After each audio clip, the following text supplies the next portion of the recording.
안녕하십니까. 신인균의 군사TV 디펜스 브리핑입니다. 오늘도 역시 아주 중요한 군사 안보 국방 무기 관련 소식 간추려서 브리핑 해드릴 텐데요.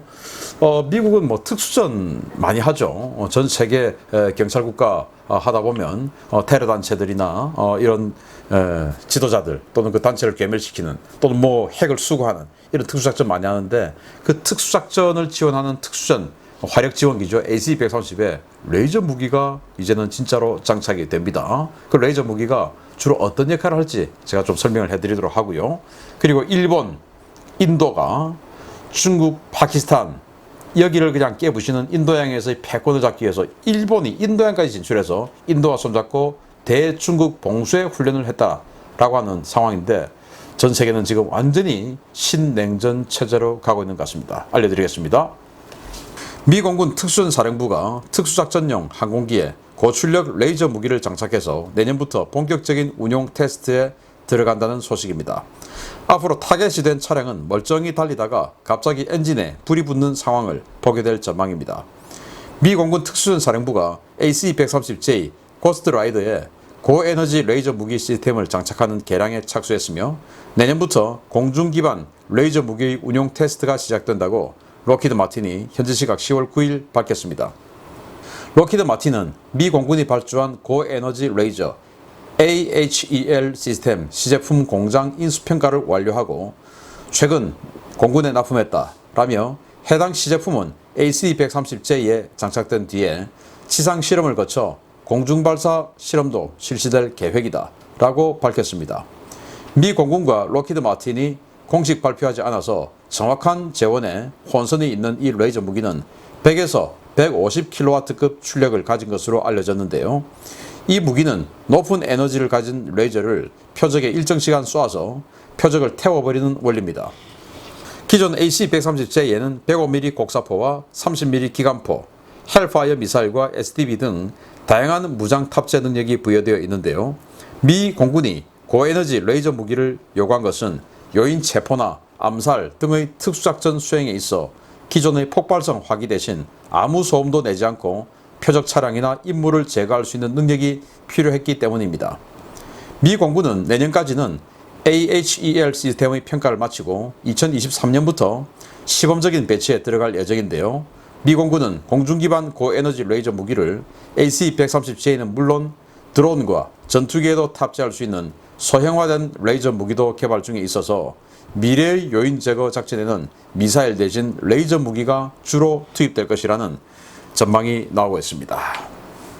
자, 뭐 고스트라이더, 스펙터 이런 여러 가지 이름으로 불리고 있는 바로 그 AC-130입니다. 하늘의 화력 요새, 105mm 포 쏘고 30mm 기관포 쏘고 거기다가 이제 레이저 무기까지 쏴버리는. 근데 레이저가 실제로 이렇게 초록색으로 보이고 이렇지는 않습니다. 그래서 이 레이저 무기가 뭐 어떤 거냐? 지금 뭐 몇 킬로와트다 이것도 없어요. 근데 미군이 테스트한 공개된 자료의 레이저 무기는 60킬로와트짜리를 테스트했는데, 지상에서 한 2km 밖에 정도에 있는 폭탄을 조사해서 찢어서 태워버리는 이제 이런 테스트를 한 적이 있는데, 60kW 정도의 출력을 가지고 2-3km 밖에 있는 폭탄을 태워서 없애버릴 수 있다. 그런데 여기는 지금 100에서 150kW, 그것보다 한 2.5배 이상 강력한 거죠. 당연히 어떤 조사 거리가 길어졌을 테고, 폭탄 뭐 포로 치면 사정거리가 길어진 것이고, 그리고 이 레이저 무기는 한번 포탄은 그냥 한 번 딱 한 발 쏘면 되는데, 이건 쫙 해서 조사를 해서 찢어버리는 거니까 핵심은 얼마나 짧게 그냥 한번 쫙 찢어서 없애느냐, 아니면 계속 쭉 찢고 있어야 되냐, 이제 이거거든요. 그러면은 100에서 150kW니까 한번 아주 짧게 쫙 찢은다 하더라도 뭔가 살상 효과라든지 파괴 효과가 있어야 된다. 그리고 찢는 어떤 그 조사 사거리가 길어져야 된다. 뭐 이런 요구사항이 있겠죠. 자, 그래서 이 AC-130은 하늘에서 화력 지원을 하니까, 하늘에서 화력 지원할 때는 최소한 적의 휴대용 지대공 미사일, 맨패드 미사일의 사거리 사정 고도 밖에는 더 위에서 쏴야 되니까, 그러니까 최소 한 4-5km 이상의 고도에서 쏠 수 있어야 된다. 찢을 수 있어야 된다라는 것이 되겠고, 자, 그러면은 지금 여기야 뭐 이해를 돕기 위해서 이렇게 초록색을 해놨지만 아무 빛이라고 하는 것이 아무런 뭐 어떤 형상이 없죠. 그래서 예를 들어서 반군 지도자가 차를 막 타고 가고 있는데 그걸 이제 저 차 세워라고 하면 스펙트가 하늘 위에 딱 나타나가지고 찢어버린 것이죠. 본넷에 있는 엔진을 찢어버린 것이죠. 그래서 운전하고 가던 이 운전수가 영문도 모르고 차가 엔진에서 불이 확 나서 서버리는 겁니다. 이거 뭐야 하는데 그냥 뭐 어디서 특수부대원들 쫙 와서 체포를 해버린다든지 뭐 이런 걸 이제 상상할 수 있겠죠. 그래서 특수작전을 할 때 저걸 훨씬 더 쉽게 제압할 수 있고 제압할 수 있도록 도와주고 또 앞으로는 또 사람을 직접 이제 이 레이저로 공격할 수 있으니까 직접 이 레이저로 뭐 기존에 뭐 플라잉 긴수 R9 X죠 이런 거 쏴가지고 이제 완전히 그냥 난자에서 제거하고 했는데 지금은 그냥 레이저로 앞으로는 이렇게 찢어서 제거하고 뭐 이런 작전을 볼 수가 있겠습니다. 뭐 우리 입장에서는 북한에서 아주 나쁜 짓들을 일삼고 있는 북한 최고 권력자들을 한번 이렇게 뭐 직접 찢어라 라는 말을 하면 싫어할 수 있는 사람은 있는데 어쨌든 본네트라도 한번 찢어줬으면 좋겠다 라는 생각을 해봅니다. 두 번째입니다. 이제 일본 자위대를 일본 군으로 불러야 하는 상황이 올지도 모르겠습니다. 2017년 집단적 자유권 행사를 위한 제반 법률 정비를 마치고 최근 급격히 팽창하고 있는 일본 해상자위대가 아라비아해에서 중국을 겨냥한 해상 차단 훈련을 실시했다는 소식입니다. 일본 해상자위대가 아라비아의 북부 해역에서 인도 해군과 정규 해상 전투 훈련을 실시했다고 인도 국방부가 현지 시각 10월 9일 보도자료를 통해 밝혔습니다. 일본 해상자위대의 이즈모급 헬기 항모인 카가 무라사메급의 다목적 호위함인 무라사메함으로 구성된 소함대는 인도 해군 서부함대 소속의 최신의 꼴까타급 방공 구축함인 코치, 탈와르급 대잠 호위함인 태그, 육상에서 발진한 인도 해군 미그 29K 전투기와 P-8I 포세이돈 해상 초계기, 다수의 항공 전력과 함께 실탄 사격이 포함된 고강도 훈련을 실시했습니다. 양국의 이번 훈련은 철저하게 중국을 겨냥해 실시됐는데요.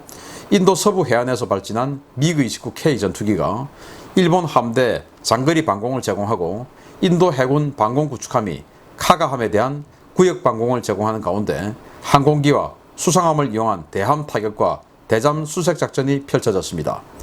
양측의 훈련은 기존에 실시되어 오던 인도적 성격의 수색 군안 훈련 성격을 넘어 적의 항공기와 수상함, 잠수함 전력에 대항해 정규 해상 전투를 수행하는 시나리오로 진행됐는데요.